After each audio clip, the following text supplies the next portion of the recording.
वाली बहू। सुबह का वक्त था और सरला जी काफी उदास चेहरा लिए हुए पार्क में बैठी हुई थी। तभी उनकी सहेली सुमन वहाँ पर आती है। क्या हुआ सरला जी, आज मॉर्निंग वॉक करने का इरादा नहीं है क्या? इस तरह चुपचाप क्यों बैठी हैं? आई तो थी ये सोचकर कि पार्क में जाकर थोड़ी देर पहले टहल लूंगी, लेकिन क्या करूं, मन ही नहीं कर रहा। अरे सब ठीक है, तो इतनी परेशान क्यों नजर आ रही है? नहीं नहीं, ऐसी तो कोई बात नहीं है, सब ठीक है। अरे भाई, अब तो आपको खुश नजर आना चाहिए। अभी कुछ महीने पहले तो बेटे की शादी हुई है, घर में नई बहू आई है, आपके चेहरे पर तो रौनक नजर आनी चाहिए। अरे छोड़ो भी, आजकल की बहुओं के बारे में क्या बताऊं आपको। क्यों, क्या हुआ बहन जी, कोई परेशानी है क्या? कुछ किया क्या बहू रानी ने? अरे भाई, अभी तो शादी को 6 महीने हुए हैं। अब आपसे क्या छुपाना, आप तो जानती है मेरे बेटे ने लव मैरिज की है और मुझे ना इन लव मैरिज वाली बहुओं पर बिल्कुल भरोसा नहीं। ना जाने कब मेरे बेटे के कान भर दे। अरे लेकिन सरला जी, आपके बहू बेटा तो आपके साथ ही रहते हैं, फिर आपको इस बात का डर क्यों है? पता नहीं क्यों बहन जी, अभी तो मुझे अपनी बेटी दीपाली की भी शादी करनी है। बस इसी बात को सोचकर परेशान रहती हूँ।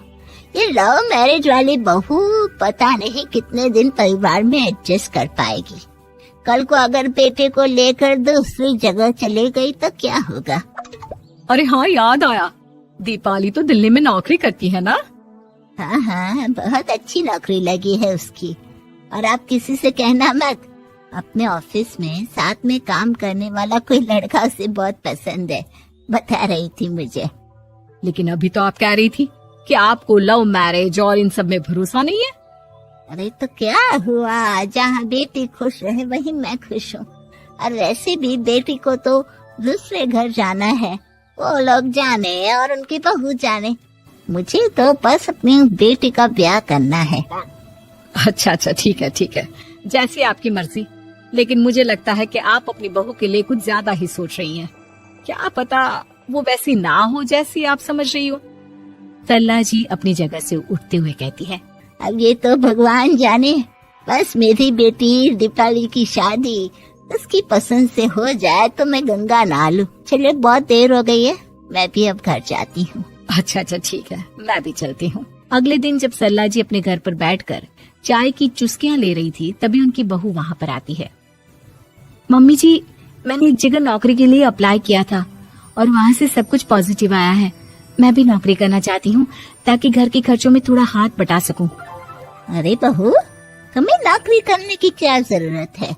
मेरा बेटा अच्छा खासा कमाता है, क्या तुम्हें किसी बात की कोई कमी है? तभी सरला जी का बेटा वहाँ पर आता है। नहीं माँ, उसे किसी बात की कमी नहीं है, लेकिन वो इतनी पढ़ी लिखी है और अगर नौकरी करना चाहती है तो हमें उसे नौकरी करने देना चाहिए। कुछ पैसे घर में आएंगे, हम सबकी मदद हो जाएगी।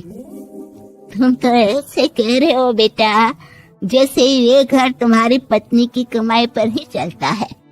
अरे नहीं नहीं मम्मी जी, इनके कहने का ये मतलब नहीं है, बस मेरी ही नौकरी करने की इच्छा थी, इसलिए आपकी परमिशन चाहते हैं। अब भाई, मेरा बेटा तुम्हें लव मैरिज करके घर में लाया है, मैं तुम्हें कुछ कैसे कह सकती हूँ? जो मर्जी आए करो। सरला जी का बेटा और बहू वहाँ से चले जाते हैं। अब उनकी बहू नौकरी करना शुरू कर देती है। कुछ ही दिन बाद सरला जी की बेटी दिल्ली से अपने घर आती है और अपनी माँ से कहती है, माँ, मैंने आपको बताया था ना, मुझे अपने ऑफिस में साथ काम करने वाले एक लड़के से बहुत प्यार है, मैं उससे शादी करना चाहती हूँ। माँ, हाँ हाँ, तो मैंने कब मना किया? अगर तुम उसे पसंद करती हो तो उसके घर वालों को कहो, हम आपस में बात करके तुम्हारी शादी तय कर देते हैं। अरे लेकिन माँ, एक बहुत बड़ी परेशानी है। क्या परेशानी है बेटा? माँ, वो लड़का बहुत अच्छा है, लेकिन कुछ ज्यादा ही पैसे वाले घर से उसके माँ बाप। उन्हें मेरे और उसके रिश्ते से वैसे तो कोई परेशानी नहीं है, लेकिन वे चाहते हैं कि शादी 5 स्टार होटल में हो। अरे ऐसे कैसे, हम तो मिडिल क्लास लोग हैं, हमारे लिए 5 स्टार होटल में शादी करना कोई आसान काम थोड़ी ना है। लेकिन माँ, मैं क्या करूँ? मैंने उनसे बात करने की बहुत कोशिश की, बस एक इसी जगह बात अटक गई है। साफ साफ कह दो बेटा, शादी करनी है तो ठीक है, लेकिन ये 5 स्टार में शादी करने वाली शर्त मैं नहीं मान सकती। अरे कैसी बात कर रही हैं आप मम्मी जी? अगर दीपाली को कोई लड़का पसंद है तो हम उनकी शादी के लिए पूरी कोशिश करेंगे, और अगर बात पैसों की है तो कोई परेशानी नहीं है। हाँ हाँ, तुम्हें तो बस बहुत आसान लगता है सब। जिस तरह तुमने मेरे बेटे से इतनी आसानी से शादी कर ली, सारे काम उतने आसानी से नहीं होते। समझ में आया? हर काम करने में पैसे लगते हैं। लेकिन माँ, मैं उस लड़की को बहुत पसंद करती हूँ। सही बात है बेटा, लेकिन तुम उस लड़के से साफ साफ कह दो, अगर उसे तुमसे शादी करनी है तो अपने घर वालों को मनाए। अगर नहीं मना सकता तो तुम दोनों अपनी गृहस्थी अलग से कहीं सेट कर लो। कोई जरूरत नहीं है अपने माँ बाप के साथ रहने की। मम्मी जी, ये आप क्या कह रही हैं? मैं भी तो आपकी बेटी के साथ लव मैरिज करके आई हूँ। अगर मैंने भी ऐसा ही किया होता तो?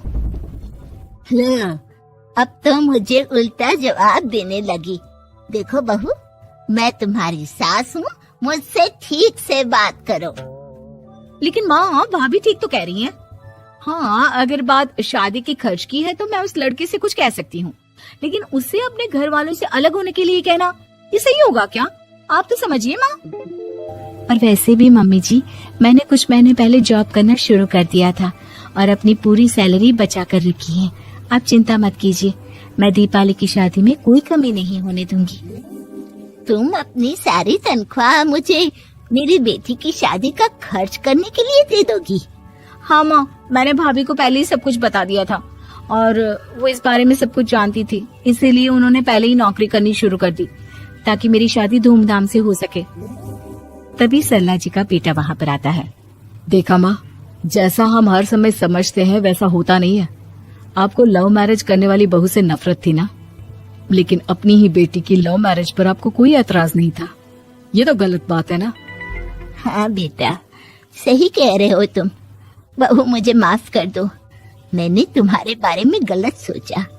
आज से मैं बहू और बेटी में कोई फर्क नहीं करूंगी, और अपनी लव मैरिज वाली बहू से तो बिल्कुल नफरत नहीं करूंगी। Please like and subscribe Animated Lore.